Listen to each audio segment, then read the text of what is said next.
Tucson, Arizona has a darker side. Crime, drugs, poverty, and a rash of home robberies in the Midtown area. Michael DeHakis, a yoga instructor in free spirit, is gunned down on his front porch in what looks like a robbery gone wrong. We found items that were kind of a disarray in his bedroom. It looked like there was an area where there was a lot of musical instruments. Well, they weren't there anymore. They were out in the side yard. The Tucson Medical Examiner estimates the time of death to be sometime late Thursday evening. She felt that the rigor mortis had not set in anywhere from 3 to 5 hours from the time we found him at 6 a.m. But determining time of death by measuring rigor mortis in the body is not an exact science.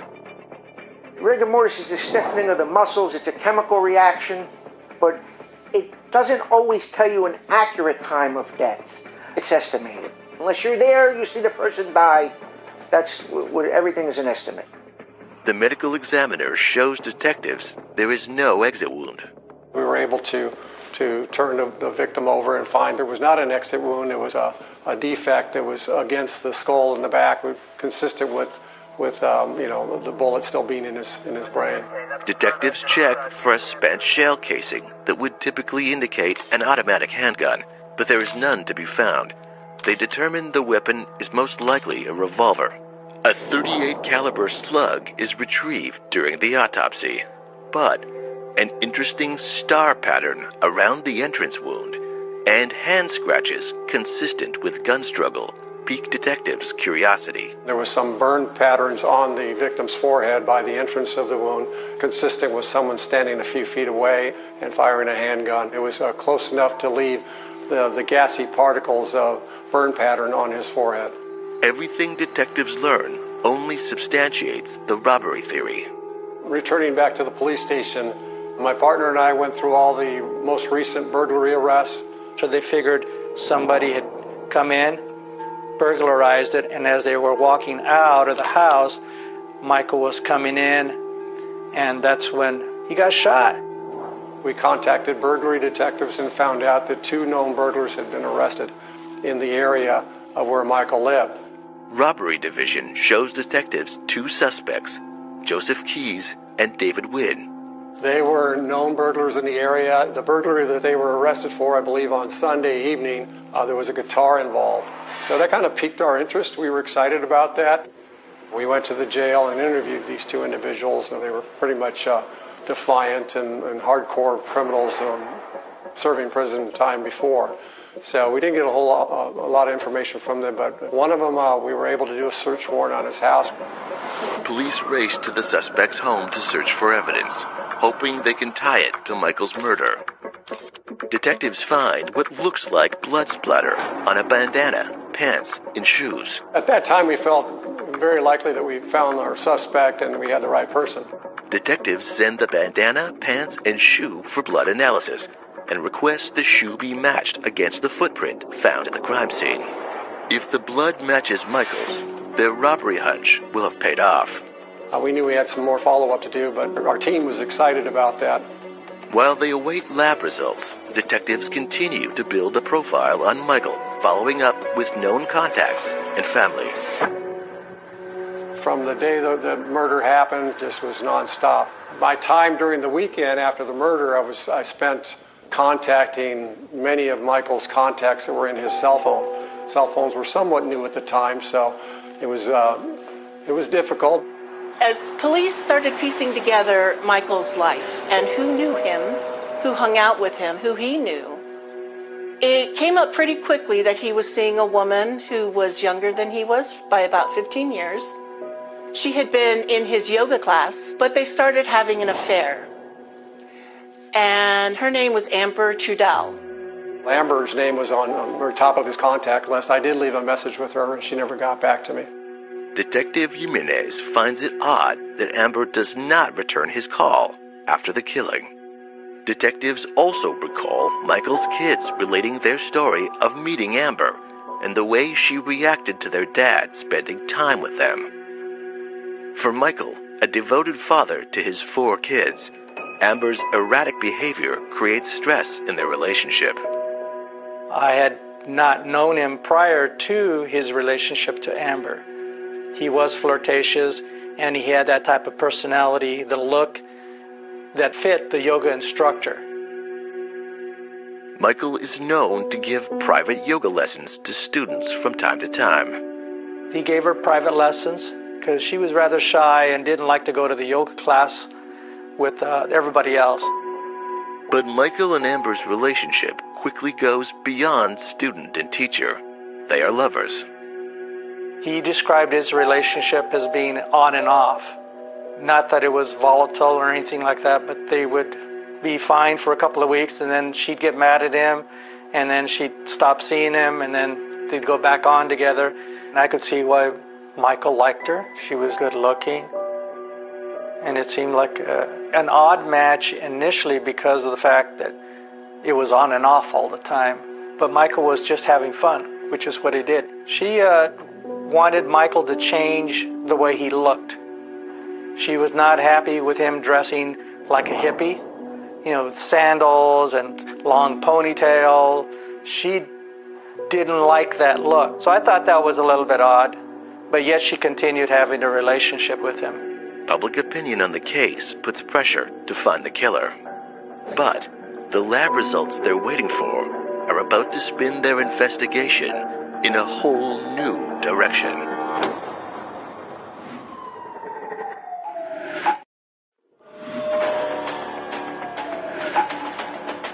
Michael DeHakis is shot to death in what looks like a robbery gone wrong. Detectives follow their hunch and question two burglars arrested for home break-ins in Michael's Midtown neighborhood. We felt very likely that we found our suspect and we had the right person. But blood analysis proves them wrong. Blood on the jeans were not of our victims, so it was just excluded from my case. And detectives are forced to start their investigation over. It's a major setback in the case. They've lost valuable time and now have to go back to square one. At that point, we're somewhat stuck.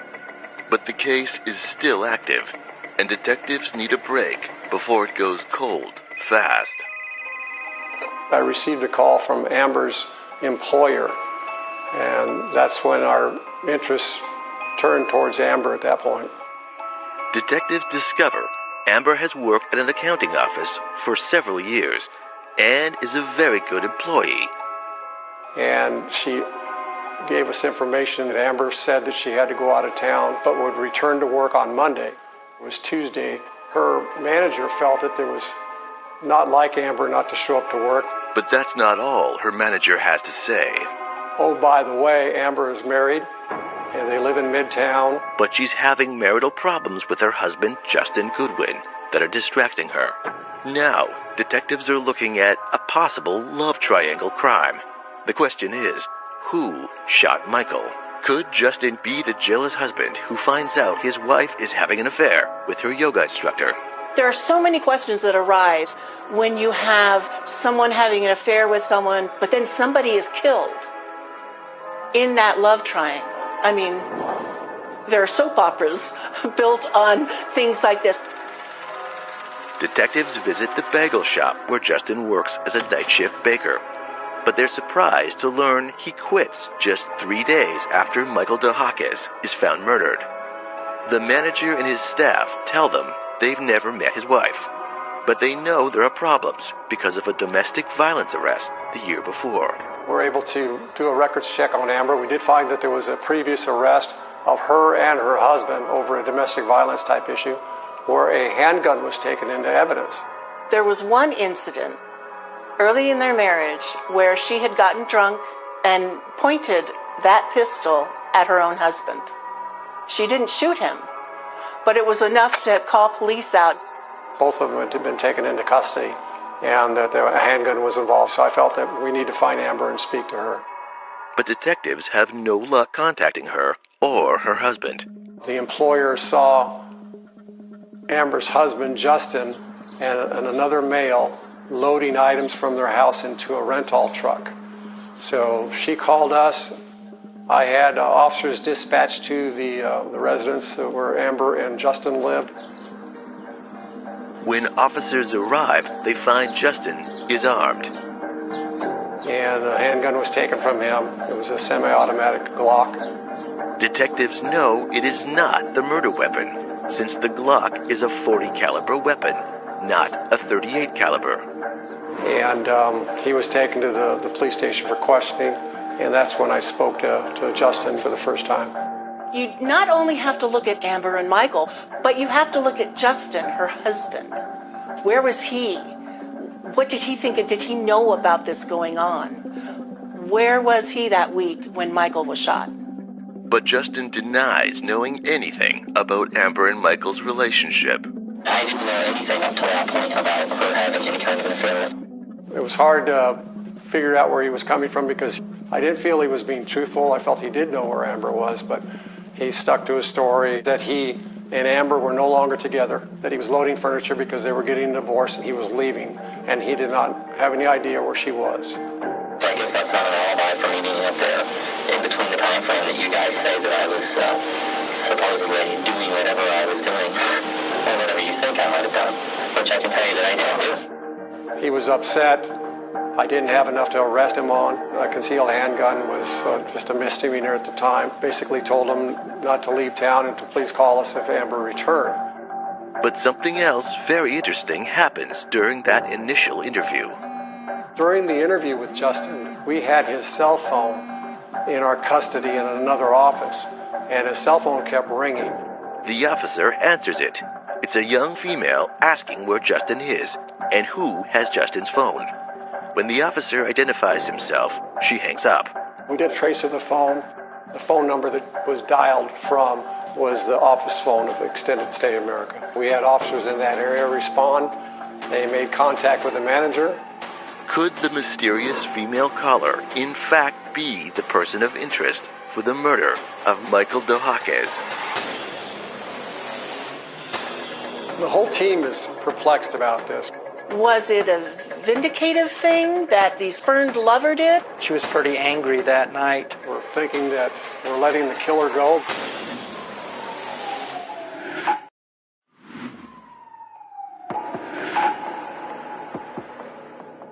A Tucson yoga instructor is murdered in what looks like a home robbery gone wrong. But the case goes from a random robbery shooting to a possible love triangle. Was this cheating, did it lead up to the murder? Was it a vindicative thing that the spurned lover did? With a domestic violence charge a year prior, detectives focused their investigation on Michael's illicit lover, Amber Trudell. After tracing a series of calls made to Justin's cell phone during his interrogation, Tucson police converge on the Extended Stay America Hotel, where they find and detain the mysterious woman caller, Amber Trudell. In her room, we spoke with her, took a statement from her. We knew that we had Justin in several lies, and she was lying to us as well. So we took Amber to the police station, and we further interviewed her there. At times, she was kind of perplexed in the fact that we were not taking her to jail. Am I leaving after this, or am I going to jail? Well, it depends on, are you going to incriminate yourself? I'm just asking because I'm handcuffed to a table. We felt that she was less than truthful with us as well. Her story's changed a few times. If you didn't kill anybody, you've got nothing to hide, nothing to worry about. I need to eliminate you, and I can't eliminate you if you won't talk to me and tell me the truth. She hadn't seen Michael in a while, and she did not admit to killing him, but that she had seen him days before, that she'd been dating him. If my fingerprints were there, I've been there so many times. Okay. And if my DNA is on him, I mean, we were lovers. Of course. Denied any involvement in his death. You're going to be a suspect until I can eliminate you. But what does that mean, I'm a suspect? And what, I can't leave town? Or I can't leave the state? What does that mean? She said that she had been with Justin for a few days before and didn't know where he was, not knowing that we had him in custody. He's here? He's here. You put him in the spot, not me. He's being questioned right now? Yeah, he was questioned. I figured we eliminate both of you guys, get it over with, and move on down the road. Amber is visibly distraught to learn that her husband Justin is in custody, and she opens up to detectives. I wasn't here on Friday, though, and people can verify that. That's what I want to ask you about. No, but I don't want to get into this thing where my husband is a suspect. Amber tells detectives she left Michael that night and traveled 3.5 hours north up the I-60 to the lush city of Show Low, Arizona. Apparently, right after Amber had had this argument with Michael, she and her husband left Tucson to go to the White Mountains up north. His mother and stepfather lived there. According to Justin's stepfather, Amber had been drinking the whole time. She was outside crying at times, visibly upset. She pretty much drank all of his liquor. So he knew that there was something going on.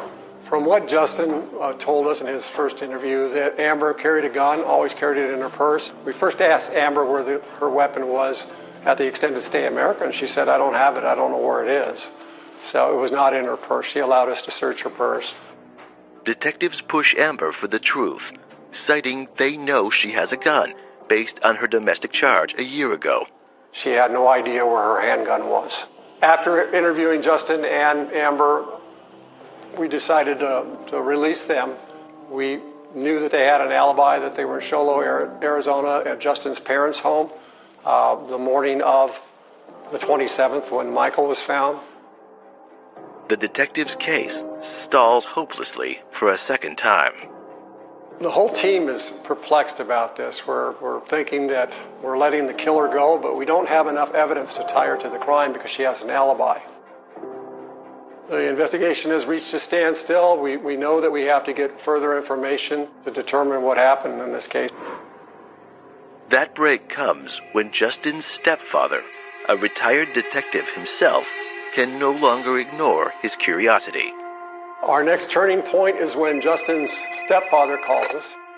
He's curious about Amber being outside his residence, walking around crying, and he saw her behind the storage shed. He went back there and he started taking the rocks apart and determined that there was something buried underneath them, and he dug up a handgun. It was Amber's handgun. I immediately responded to Show Low, met with the detectives there, and took custody of the gun, drove it back to Tucson, and we had analysis done immediately. It was a snub-nosed .357 revolver. When I took custody of it, you could clearly see blood in the barrel of the handgun. Within hours, detectives put the weapon through ballistics. First, if they did any DNA on it, that's got to be done before any ballistics testing. Then ultimately it's checked for operability, it's test fired, projectiles are compared to what was taken out of the victim from the autopsy, and it is found that they are a match. Ballistics connect the weapon to the killer, but detectives also show something else. What was really interesting about this, and I'd never seen this in all my 17 years in homicide, was that we did a test fire of the weapon.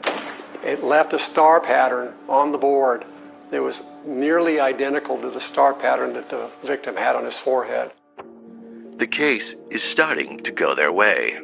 With an exact match of the blood found on the gun barrel to the victims, detectives must figure out how Amber Trudell murders Michael DeHakis when she's not in Tucson the Thursday that he dies.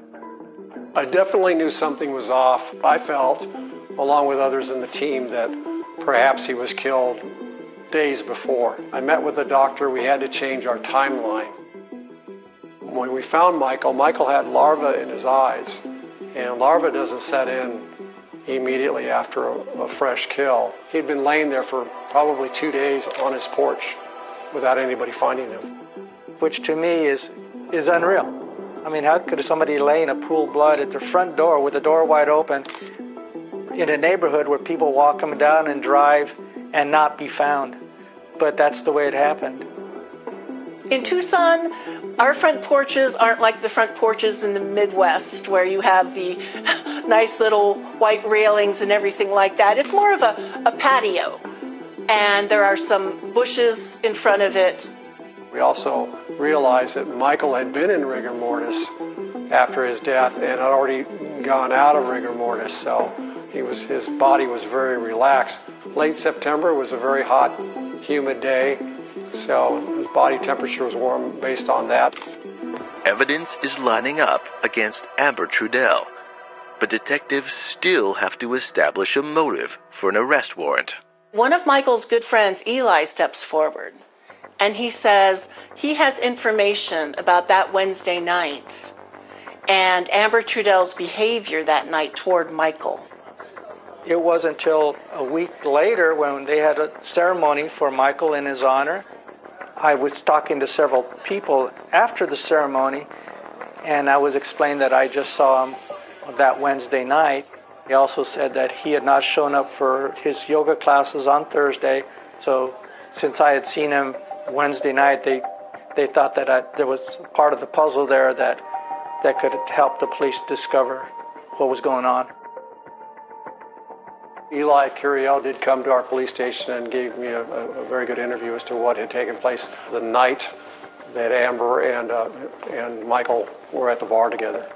And I talked about the argument they had and the fact that she wanted to marry him, insisted on him marrying her, and she was pretty angry that night. Michael invites Amber to join the yoga group for the ritual beer night. We usually had happy hours right after our Wednesday class. We would go to a local bar, have a couple of beers. Amber had parked on the opposite side of where Michael had parked. So as we were departing, he didn't walk her to her car. He went to the back. And so she was a little bit angry about the fact that he didn't walk her to her car. She was talking to Eli as to why, Michael didn't love her and why Michael didn't want to be with her all the time. And she just kept on and on. Tell him to marry me.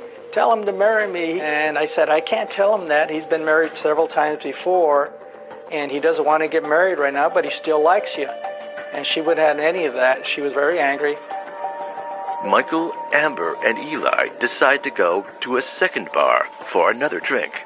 They started in with a little bit of an argument. So I left, and the two of them were sitting there having an argument, and that's the last time that I saw them together. I was able to determine from interviewing people at the second bar that Michael and Amber were at that they left together in late hours of the evening. And it's very consistent with Amber being with him and shooting him and killing him either late Wednesday evening or early Thursday morning. This proves, together with the re-established time of death, that Amber no longer has an alibi. Detectives have enough to get their arrest warrant. Well, we can't find Amber. She's not returned to work. I get hold of her employer. I get hold of Justin. Justin tells me that she'd left town. Maybe she went to Colorado. She's got a former boyfriend there. She's nowhere to be found. She's not in Tucson. They don't know where she is. Amber Trudell has just become a fugitive on the run.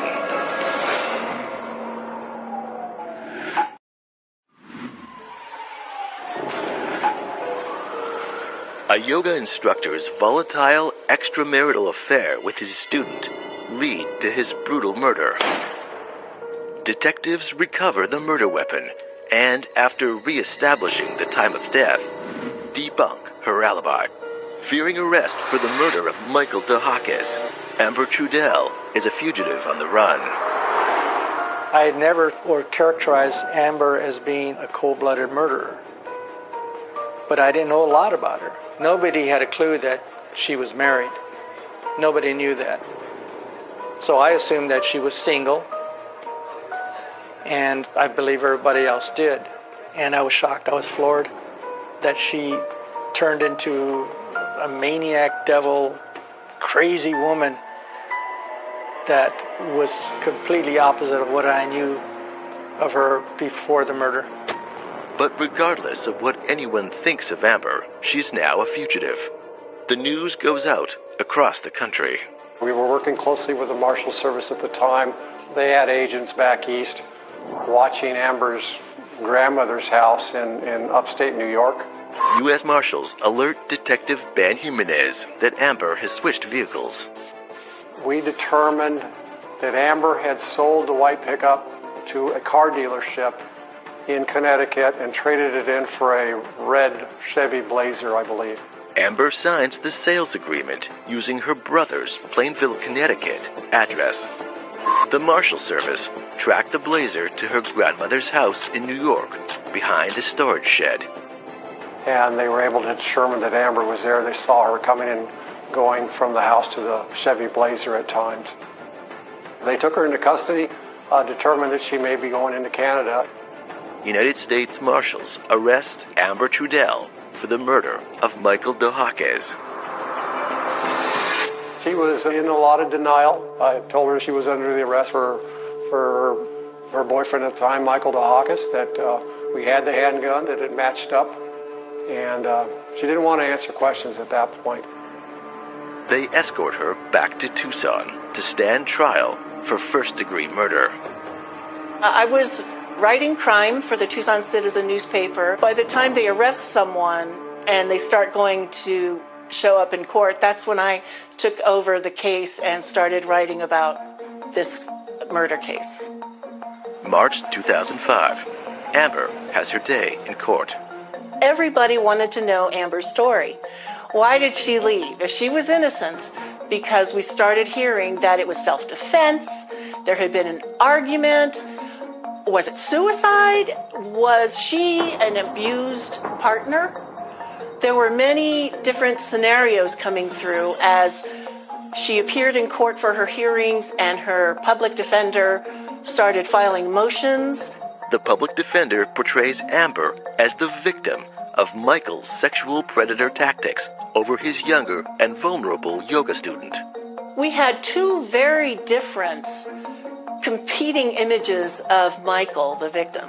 Was he the fun-loving, charismatic hippie who wouldn't harm anybody, who everybody liked? Or was he an abusive, violent, controlling lover who took over Amber's life? The prosecution paints a very different scenario, that of a manipulative woman deluded with her illicit love affair who loses her temper when Michael rejects her ridiculous pleas for marriage. And so, as you're watching her, you're wondering, is she what she says she is? Was this very quiet, meek person capable of cold-blooded murder? Of putting a gun to the forehead of the man she supposedly loves and killing him?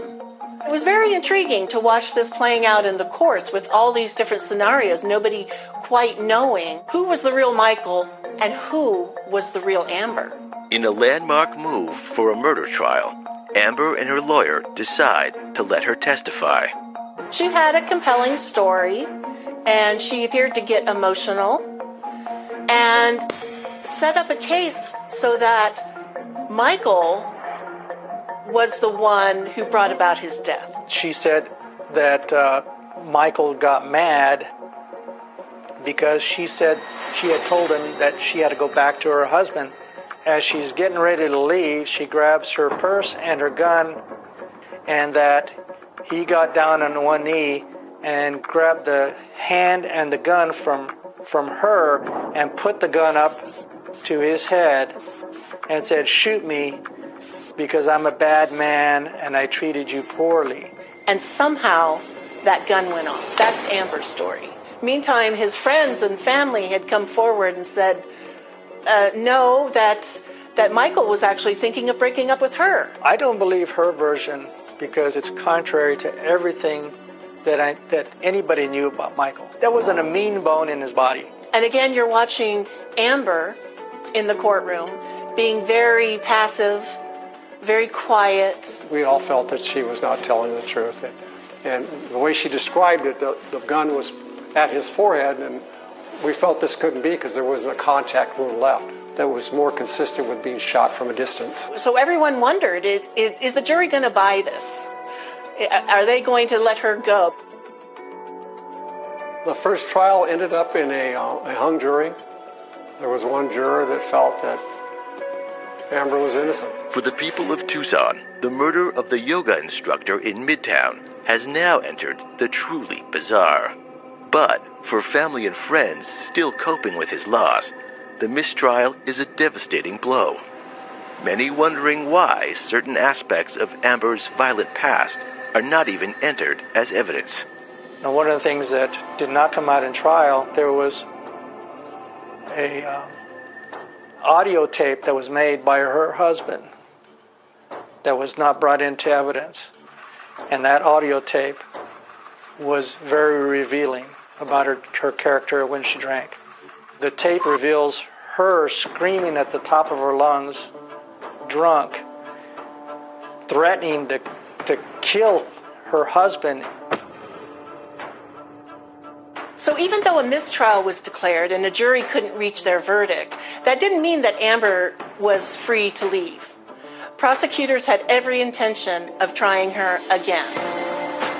And so months after the mistrial, Amber was on trial again. The second trial came 6 to 8 months later, and the prosecutors decided to go for second-degree murder. In the second trial, because we all knew what she was going to say, I was watching her body language. When she was talking about the details of the shooting, she kept her eyes on the floor.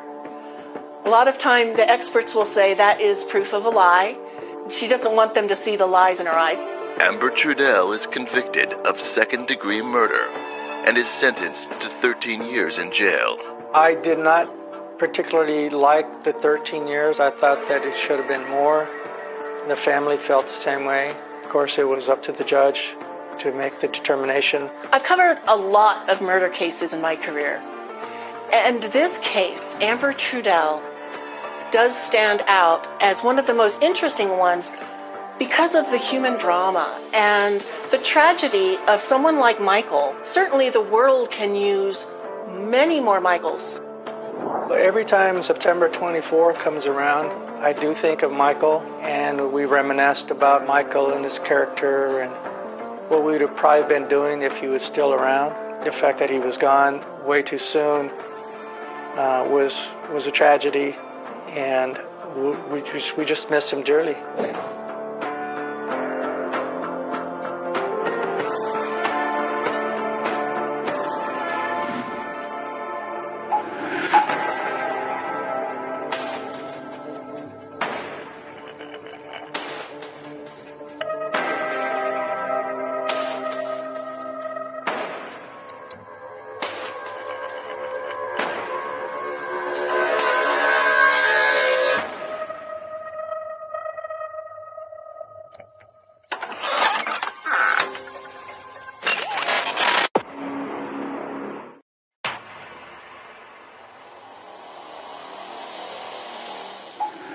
In the virtually crime-free Amish community, members separate themselves from the world to find simplicity and godly self-reliance.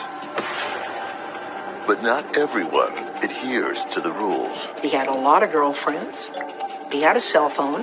The Amish are a forgiving people, but some sins are greater than others. I discovered she was lying there and there was blood all over. Lies and deception run deep, and nothing is simple in the heart of Amish country.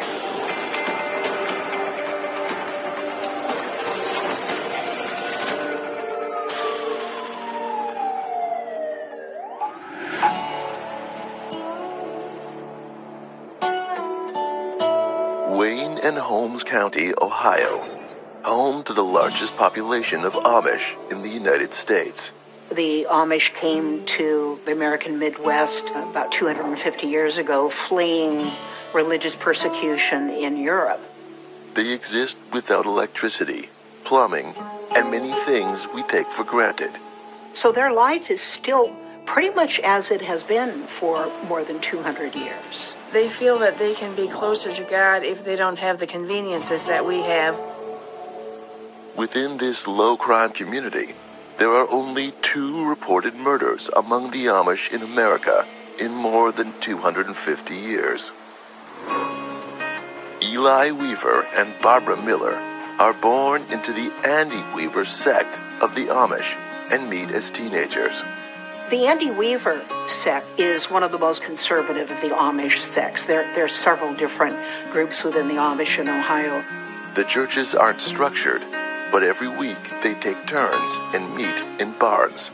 They follow the Bible's instruction not to be conformed with the world and protect themselves from outside influences, such as radio, TV, and the internet. No modern technology is allowed, no computers or even cell phones. In this community, there is group access to one shared telephone in a shanty-style booth.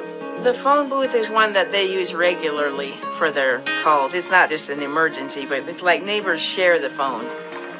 As well as no modern technology, an Amish person may only drive a horse and buggy.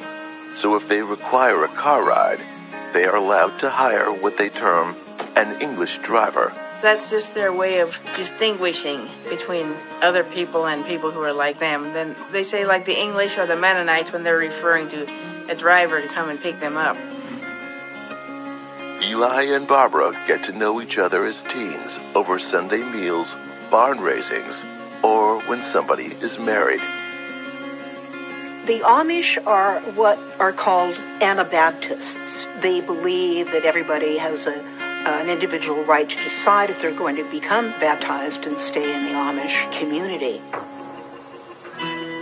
The couple become close during Rumspringa, the time in an Amish youth's teenage life when they are allowed to experiment.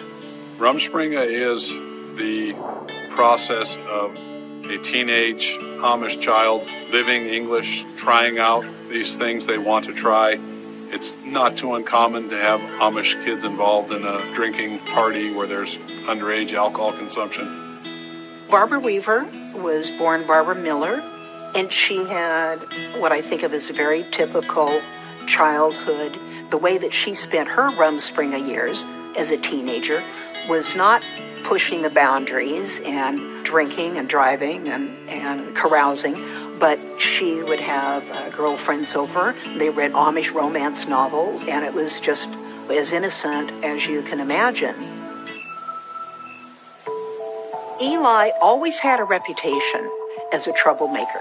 Even as a child, his mother said that he would want to get away with everything. Eli Weaver experiments during Rumspringa. We don't know if this kind of bad boy image appealed to Barbara Miller. She must have seen something in him that she thought would make a good husband and father, because that's what they're looking for. If you decide to not become Amish after Rumspringa, you must part from your family. You can still see each other occasionally, but you're giving up a lot. I believe it's a way to not have anybody living Amish who doesn't want to be. Eli and Barbara choose to stay with their families and community. They get baptized, and then, after a short courtship, wed. Eli and Barbara were very young when they got married, about 20 years old, and they would have had a ceremony in the Sunday barn and a big lunch afterwards. They have 5 children and firmly settle into the traditional Amish way of life. It's important to keep things within the Amish community because they don't want to live like the rest of us. They honor their faith by living separately. The Weavers moved to Maysville in Wayne County to be closer to Barbara's family. It's there that Eli goes on to open a hunting business. He also works as a hunting guide. He carried fishing rods and shotguns and everything that the hunter and fisherman needed. That was a really great idea for him because he wasn't a farmer. It was something that he had interest and expertise in.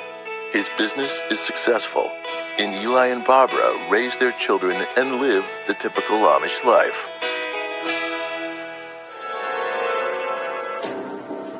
June 2nd, 2009.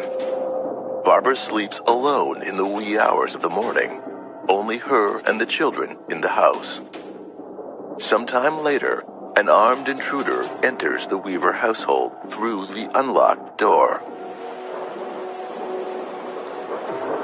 As a thunderstorm rages outside, the lurker moves slowly through the Weaver household in search of something or someone. The sound of the storm masks the stranger's footfall. The ultimate destination, is the master bedroom. Barbara Weaver is asleep when the intruder enters.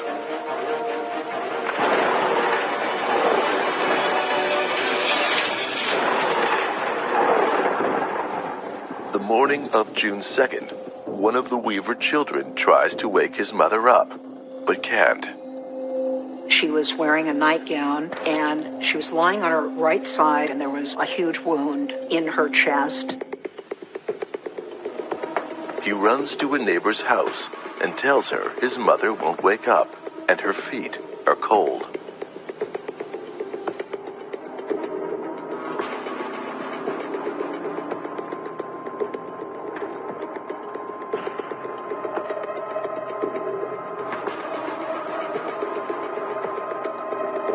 She then went to the community telephone and called the sheriff's office. 911, do you have an emergency? Yes, we do.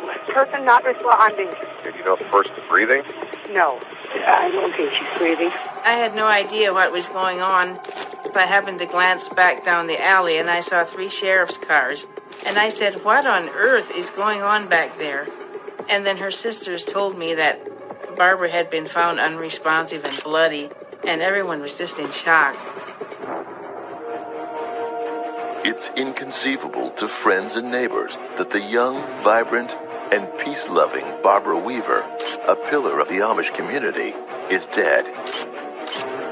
And the question everyone is asking, where is Barbara's husband, Eli?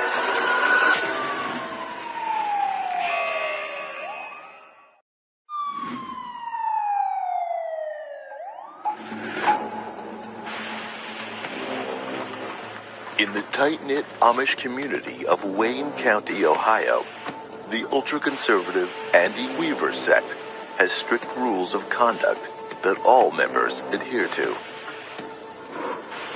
Eli and Barbara Weaver marry young, have a large family, and live the typical Amish life. But in the early morning of June 2nd, 2009, while Barbara is alone at home with the children, someone sneaks into the house and fires a shotgun at the sleeping figure in Eli's bedroom. In the morning, Barbara Weaver can't be roused. The children went to the next door neighbor and asked for help. They said, I think my mom's dead, and the neighbor didn't want to believe it. She came over and then she discovered that she had been shot, and she went to the phone booth then to call for help. Police and ambulance arrive on the scene. Deputies secure the house. Barbara Weaver is non-responsive. Authorities quickly learn from the neighbors that the couple's marriage is not an easy one, but the Amish are a non-violent people. So it seems extremely unlikely that this incident involves the Amish. Murder among the Amish is really unusual and very rare. So a crime this serious occurring to an Amish person is certainly news. It's very unusual. Occurring to an Amish woman makes it even more unusual. The Weaver home is examined for clues by authorities.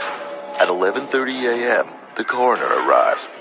Barbara Weaver is officially pronounced dead. A burglary was pretty easy to rule out initially. There was nothing touched in the house. There were valuables that were out. It just appeared to be somebody walked in the house, shot Barbara Weaver, and then walked out and walked past valuables both times. Police discover that at 3 a.m. that morning, Eli leaves with a party of friends for a fishing trip. Eli is contacted through the driver, who, being non-Amish, has a cell phone. Eli isn't given much information, but is told that his wife Barbara is non-responsive. Between Eli and the men he was fishing with, they learned that something's happened. And so they stop and form a small prayer circle. The group packs up their fishing gear and hurries back to Maysville. Eli's friend Steve is driving them back to town, and the sheriff's deputy calls Steve, the driver. And Steve says, well, I'm just going to take Eli home. And the sheriff's deputies say, no, you're coming right to the sheriff's office. And you're not dropping Eli anywhere. When Eli returns, he meets with detectives and gives a statement. Eli denies any involvement in his wife's death. Eli tells detectives that his wife helps him get ready for his fishing trip when he oversleeps, and that's the last time he sees her alive. It's my belief the spouse is the suspect in 90% of the cases and is probably guilty of the murder in 95% of the cases. And I remember telling him, but at the same time I was informed that he had an alibi. He was nowhere near the scene of the murder. Police want to do a lie detector test, but Eli's attorney refuses. I informed them that I believed I had an innocent client. We would not be doing that test today, but I thought he would be cooperating fully in their investigation to help them find the person that did it. His alibi appears to be airtight. Eli signs papers permitting the search of his house and business.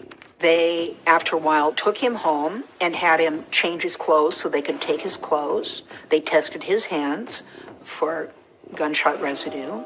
There was nothing. Investigators have the projectile that killed Barbara Weaver, but no murder weapon. A lot of times we get the gun. A lot of times we don't. A lot of times the gun disappears, and all we have is the bullet, possibility of what guns fired it, and that's it. We don't have nothing else. Police collect 2 .410 gauge shotguns from Eli's gun shop. Examination of a firearm can include the rifling, which may reveal the brand or model of the firearm that fired the bullet. Rifling characteristics. Every gun has it. Inside the barrel, you have cutouts that are called glands and grooves. But inside, most shotgun barrels are a smoothbore, non-rifled surface. Those shotguns, they have no ballistic value unless you have a shell casing. But when you have no rifling involved, there's no ballistic value with that particular firearm. But what police notice in Eli's gun shop is that there's a box of .410 slugs with 1 slug missing. June 3rd, the day after the murder, phone messages are checked at the community phone booth, which is located just outside of Eli's store. One new voicemail from an unidentified male states, "Eli, you can run, but you can't hide. Obviously, we got the wrong person last night." They were trying to aim at him and they got his wife instead. This message is interesting to police because Eli admits a secret to them in his interview. When the police were questioning him, he had admitted that he had an affair with other women. Did Eli's affairs turn dangerous and inadvertently catch his wife in the crossfire? Someone was trying to kill Eli, walked into a dark room. If you think about it, there's no electricity in an Amish home. There's no lights to turn on. Went into the master bedroom and shot the body in the bed. Eli's lovers could be the key to the murder. There was a lot of roads to go down in the investigation, a lot of angles to look at as defense counsel here to try to figure out, 1, how to represent my client, but 2, how to assist law enforcement in finding the person that did this. As the investigation heats up, initially the Amish people who know the Weavers are quiet. The Amish were told not to talk about it because they tend to be very clannish and circle the wagons whenever they feel like they're being attacked. But soon, people will start to talk, and authorities will be led deep into the untold secrets of Amish country.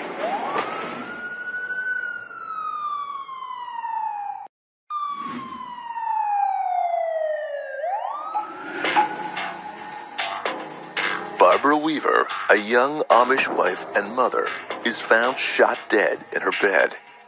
Her husband Eli confesses he is restless in the marriage. Police would consider him the prime suspect, but Eli leaves on a fishing trip with friends just before the killing and has an airtight alibi. An anonymous message left on the community phone makes it sound like it is Eli and not Barbara Weaver who is the intended target. Forensic experts find the victim, Barbara Weaver, is killed by a single shotgun blast to the right side of her chest. The forensics people carefully measured the wound and concluded that the shot was made by a .410 gauge shotgun. Several shotgun pellets are removed from the corpse. They also find bruising on her hands and neck. They found a lot of powder burns on the blanket that had been covering her and on the nightgown. There was no gunpowder residue on her hands, so it wasn't a self-inflicted wound. In the wake of the murder, women contact police about Eli Weaver. They claim they meet Eli over a dating chat site. Eli appears to have access to a cell phone and computer, both forbidden to the Amish. They discovered that he had many more girlfriends than what he had said. He told each one they were the only one, and he was really cozy up to one, and then after a while another, and he was just kind of using all of them and not really wanting to attach to anyone in particular. And all the while, he's a married man with 5 children. Eli's online profile asks, quote, "Who wants to do an Amish guy?" Eli posted a photograph of himself nude from the waist up and went by the moniker Amish Stud. He attracted a lot of women who were interested in that because, that was forbidden. Barbara's diaries and letters talk about how controlling Eli was, but also very plainly that he wanted a form of sex from her that she wasn't comfortable giving, and that was a main point of contention between them. As well as multiple affairs, Eli leaves his wife in 2006 to live with a, quote, English woman named Christine. He comes back after 6 months, but 2 weeks later, he leaves his wife and children again. Barbara confides a lot with her sister Fanny. When Eli found out that Barbara was writing to a counselor and getting letters in return, she had the letters go through Fanny's address so that Eli wouldn't know. But Eli is unable to leave for long. He went back to the Amish life, and he would have to have repented to the bishop. And both times, he was forgiven and taken back into the fold. After his transgressions, the Amish spirit of forgiveness ensures Eli will again enjoy the support of his community. They had shunned him, excommunicated and shunned him, but then he was welcomed back when he said he wanted to make things right again. Despite being forgiven, some community members are still suspicious of him. But there is one local person who is with Eli frequently that perhaps no one suspects. Eli previously works in construction, and it's there he meets his co-worker's wife, Barbara Raber.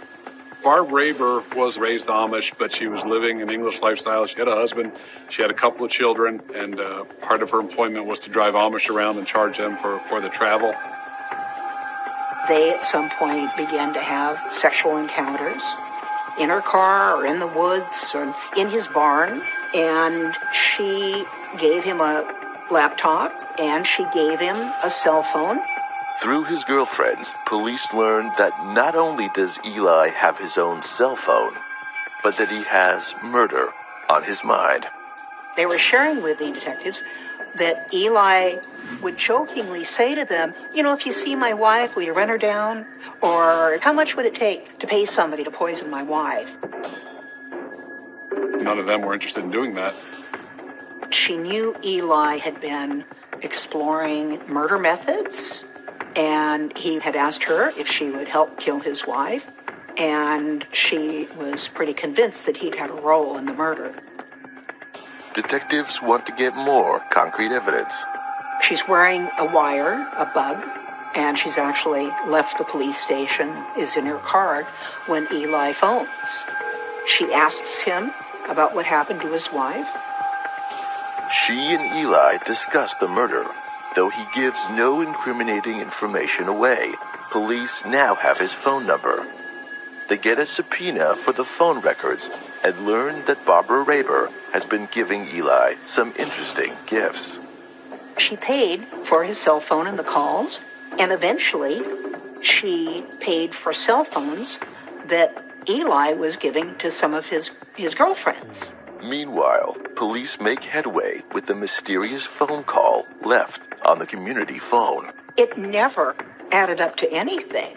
I think they could tell right away that it was fake. It was a very bad fake call. It clearly showed, in my mind, a consciousness of guilt, trying to create this smokescreen or a distraction for the investigators. And the voice is easily identified by people in the community. They all said, that's David Weaver. And then they went to David Weaver, who said, yes, Barb Raber asked me as a favor for Eli to leave this message. Barbara Raber's name comes up all too frequently in the investigation.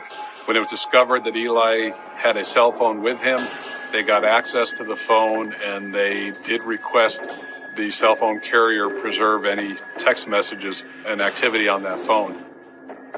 Authorities learned that from May 30th to June 2nd, 2009, Barbara Raber and Eli exchanged text messages about methods of murder. The texts were saying things like what kind of poison would work for her. They were researching that a little bit, and then finally Eli said, I don't care how you do it, just do it. Graphic texts such as, maybe you could blow up the house. What about your kids? The kids will go to heaven because they're innocent. Alert police to a conspiracy to commit murder. And then finally they settled on a shotgun. They didn't actually say shotgun, but that was kind of what the implication was. And then Eli said, just go up to the bedroom and get it done. On June 10th, 2009, detectives arrest both Eli Weaver and Barbara Raber.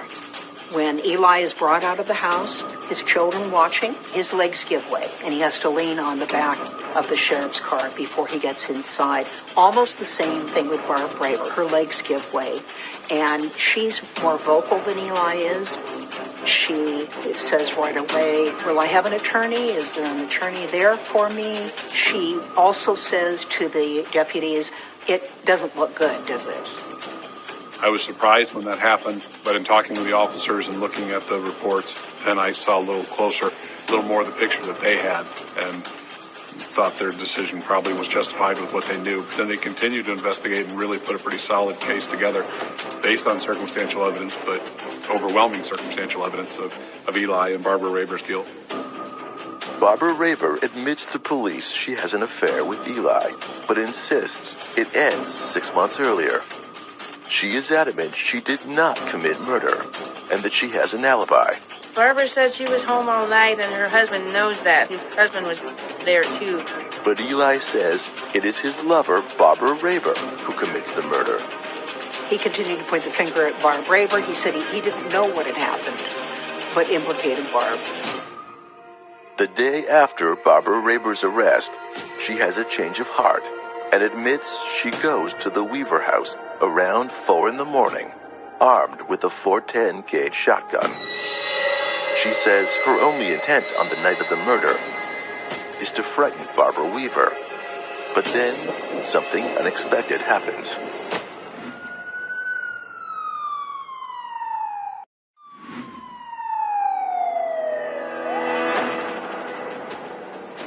Eli Weaver does not follow the rules of his Amish sect.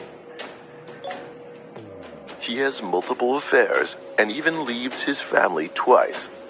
But when he begs forgiveness from his church, he's welcomed back. Barbara Weaver states she's not afraid of her philandering husband, but she is afraid of his girlfriends. Soon afterward, she is found shot to death in her bed. Barbara Raber, Eli's longtime affair, admits to sneaking in the Weaver house the night of the murder with the intent to scare Barbara Weaver. In her first unrecorded statement, she mentioned walking down the hallway towards the bedroom and seeing somebody sit up on the couch, which the only way she could have known that is if she was in the house. That was one of the relatives' children spending the night on the couch. But then, according to Barbara Raber, a terrible mistake happens. Barbara Raber claimed that she just went in to scare Barbara Weaver and the gun accidentally went off. But authorities find Barbara Raber's accidental shooting story improbable.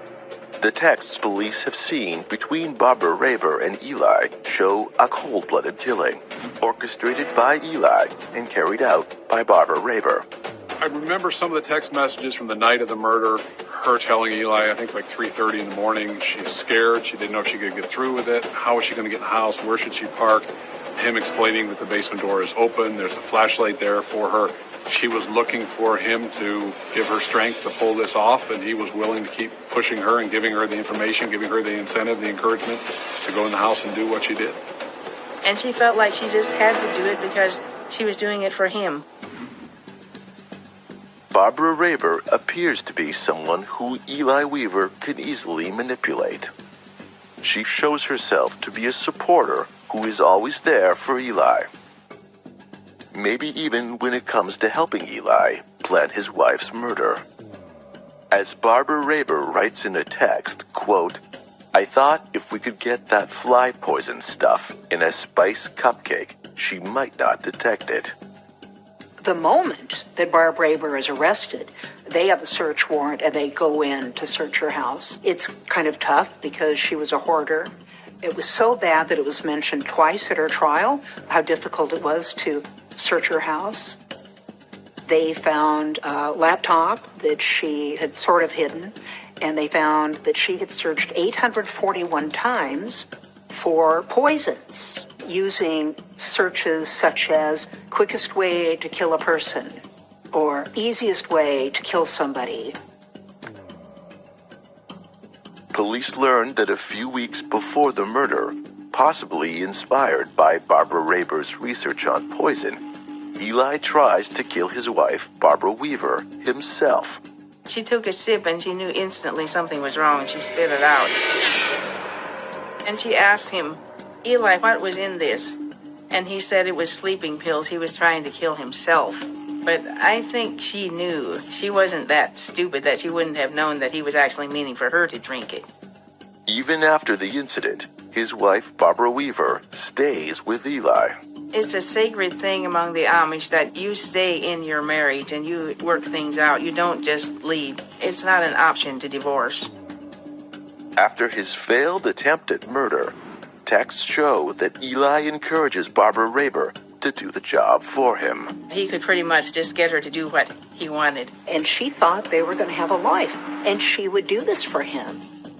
Despite Barbara Rayber's apparent act of devotion, after the murder, Eli quickly distances himself from her. The next time that Eli's questioned, he brings up Barb Rayber, and he says that she's in love with him, crushing on him, and that she might have killed his wife, and she wants him herself. On August 17, 2009, Eli Weaver agrees to plead guilty to conspiracy to commit murder. As part of the plea deal, he promises to testify for the prosecution at Barbara Rayber's murder trial. Eli really didn't care what happened to Barb Rayber in all of this. He was throwing her to the wolves. Eli saw everybody around him as sort of supporting actors in the play or the movie of Eli Weaver's life.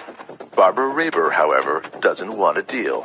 She wants to go to trial and have her day in court. She wants a trial because she believes she can prove she's innocent. The Barbara Rayber murder trial gets underway on September 16, 2009.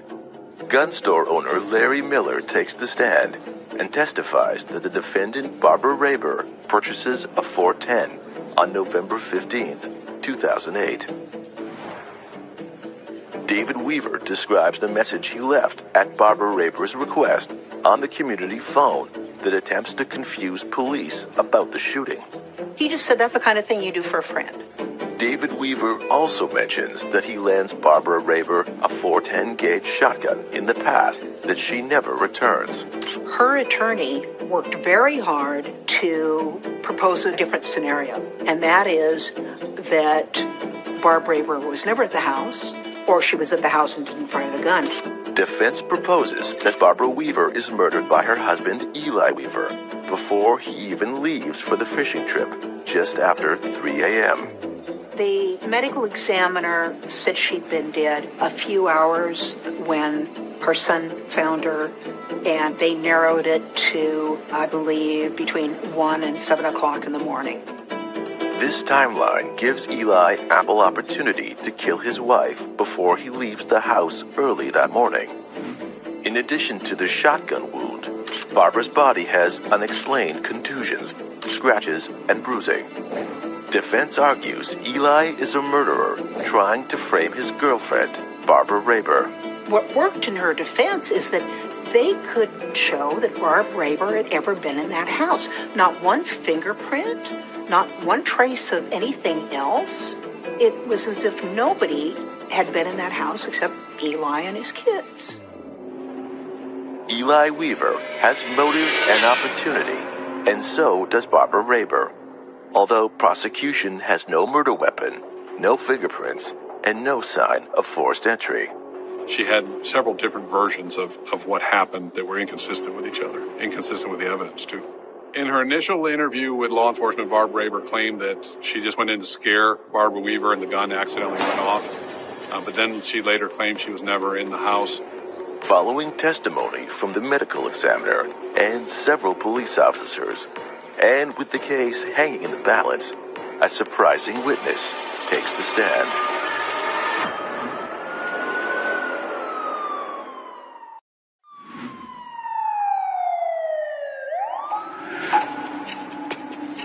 Two former lovers battle in court to place the blame for murder.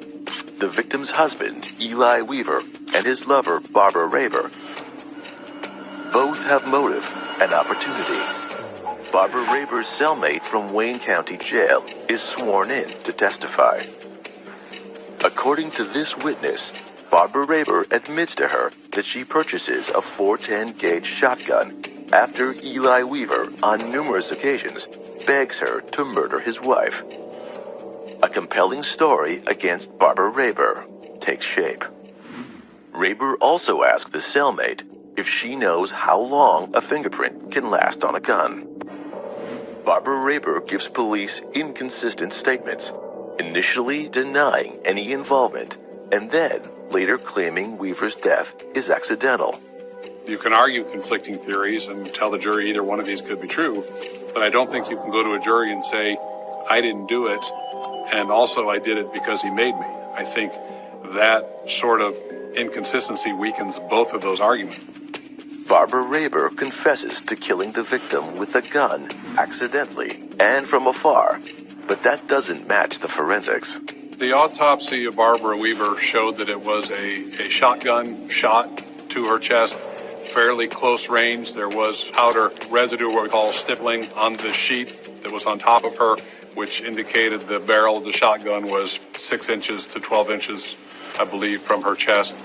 She exchanges text messages with Eli both directly before and after Barbara Weaver's murder, placing herself at the scene.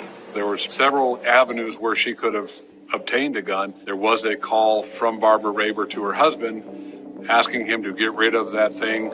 She didn't identify it as a gun. I think she mentioned it was in a camper and a trailer on the property. He denied ever doing anything, but police went out there and never found any weapon in the camper.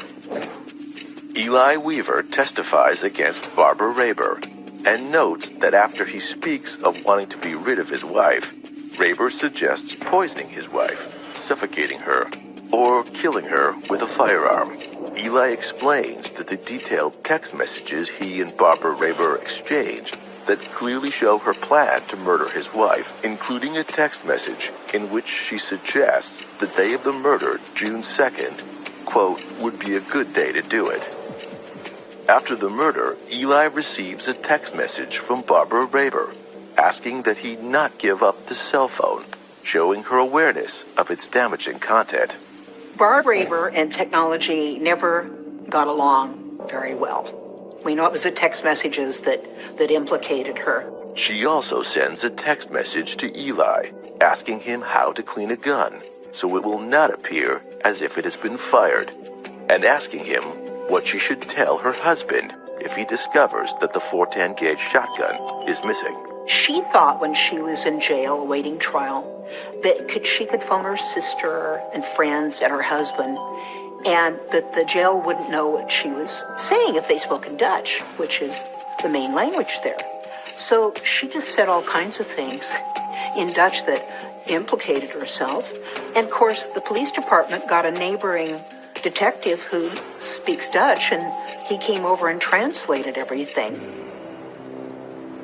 On October 1st, 2009, the jury finds Barbara Raber guilty of aggravated murder and is sentenced to life in prison. The community had suspected all along that Eli was involved. It was kind of a shock to learn that Barbara was involved because they didn't think she was capable of such a thing. There was a lot of shock and horror there, and members of Barbara's church were really shocked, too. They didn't think she was capable of murder. In Barbara Raber, Eli finds the perfect Patsy. Barb came from a very troubled family. They were Amish. There were 4 young sons who died of a very unusual disease when they were all quite young. Then her parents adopted her and a couple of sisters. So there was just always this terrible feeling of tragedy and loss underlying everything in her family.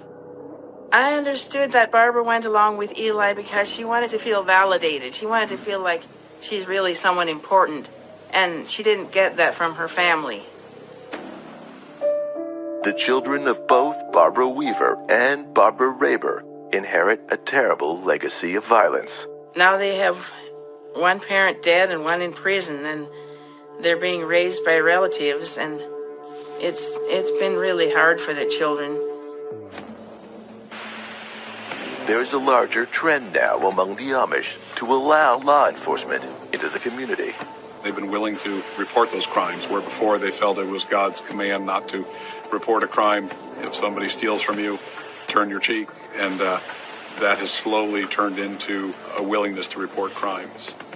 The murder of Barbara Weaver is planned and executed with the aid of technology in a community that forbids electronics. A lot of Amish kids have cell phones. They sneak and hide and charge in the barn and keep in their pocket and that sort of thing. That's always part of the rebellion.